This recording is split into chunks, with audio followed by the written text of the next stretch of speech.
Конзервативната народна партија на актуелниот шпански премиер Маријано Рахој освои најмногу пратенички места на предвремените парламентарни избори во Шпанија, но не освои мнозинство за самостојно да формира влада. Според излезните анкети и проекциите на шпанската национална телевизија, конзервативната народна партија освоила околу 30% од местата во 350 члени од парламент, далеку од доволно за мнозинство. Резултатите беа разочарувачки за левичарската партија Подемос, која е главна конкуренција на конзервативната партија, при што лидерот на Подемос Пабло Иглесијас ургираше до неговите поддржувачи да продолжат со борбата и покрај резултатите од изборите.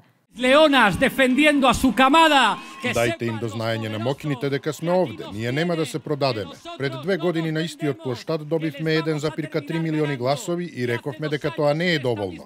Сакавме да победиме и уште сме тука. Шпанците повторно гласаа по 6 месеци, откако Народната партија не успеа да собере доволно мнозинство за да формира коалиција до рокот што истече на 2 мај. Излезноста на изборите не беше висока поради разочараноста на шпанците од нивните политичари, кои по месеци преговори не успеа да формираат коалициска влада.